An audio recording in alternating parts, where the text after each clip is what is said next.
The hangar doors of Outpost Ananke creaked open with a sound that echoed like thunder across the asteroid's hollow chambers. Humans had built the outpost as a remote trading hub, half scrapyard, half machine shop, and half black market bazaar. Few expected anything more exotic than a freighter docking with cracked hull plating or a mining drone limping in with shattered drills. So when the dragon arrived, every eye turned. It was not a dragon in the sense of myth. No scales glittering like jewels, no fire spilling from its maw. This was an albino void WM, pale as spilled milk, its wings ragged sails built to glide through thin atmospheres. Its eyes were cloudy, its body bloated, and along every surface of its pale flesh spread clusters of dark barnacle-like growths, each pulsing faintly, alive in their parasitism. The WM did not come alone. A smaller figure perched between the joints of its neck ridges.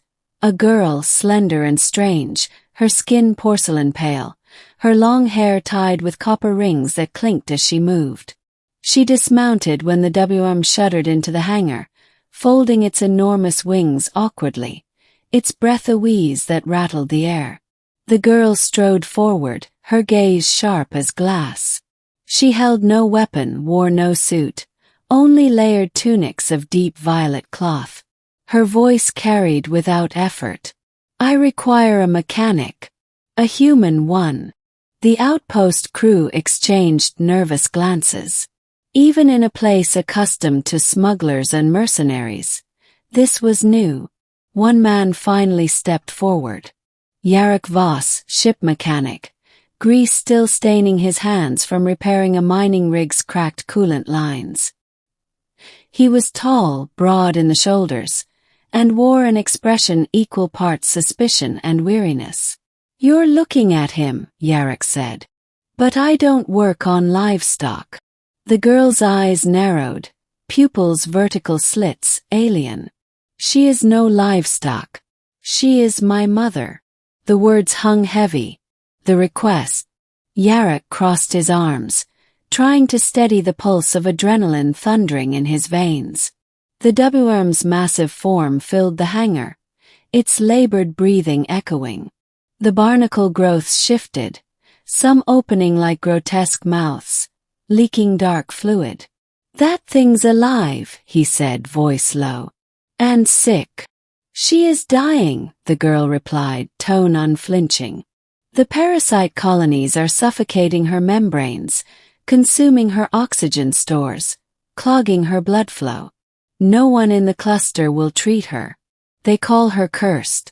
But I have heard, humans fix machines no one else dares touch. You solve problems others will not." Jarek almost laughed. "I'm a mechanic, not a vet." Her chin lifted. "Machines are bodies. Bodies are machines. You will help."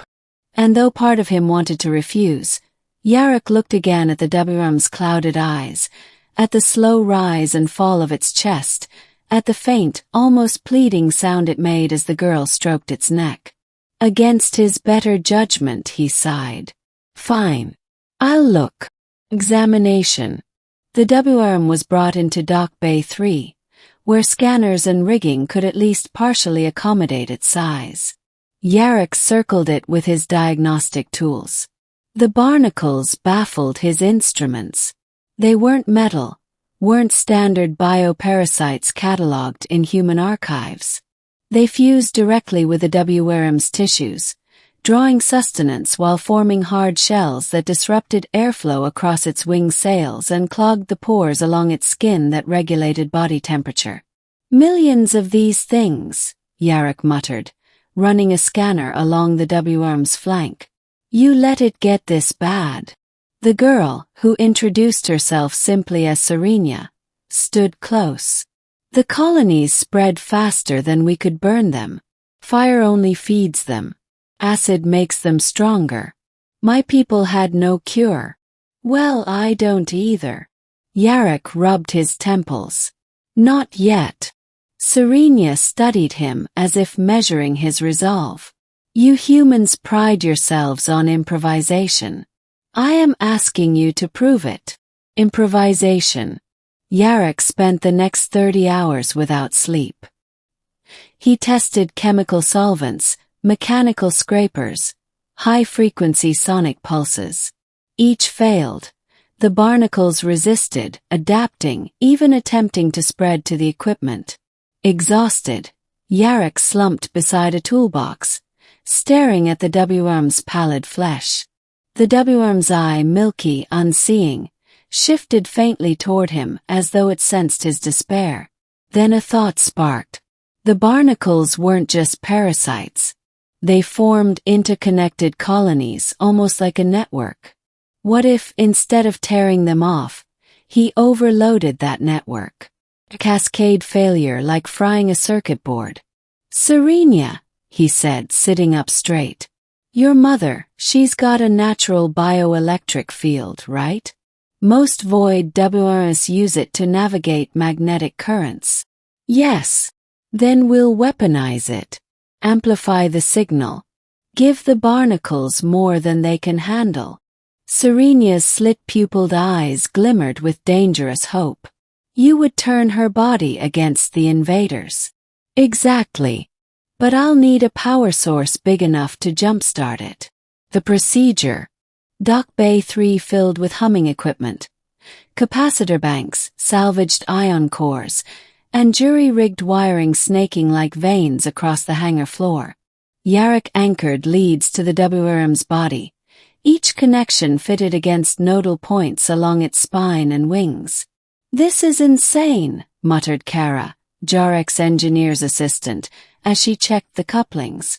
"If you're wrong, you'll cook the beast alive." "Then I'd better not be wrong," Yarek replied. Serenia stood near her mother's head, whispering in a language of soft clicks and hisses. The W-arm shifted, releasing a faint rumble like a dying thunderstorm.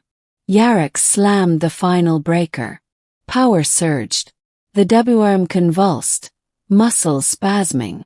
Blue-white arcs danced across its flesh. The barnacles reacted instantly, writhing, pulsing, some rupturing with wet pops as smoke poured from them.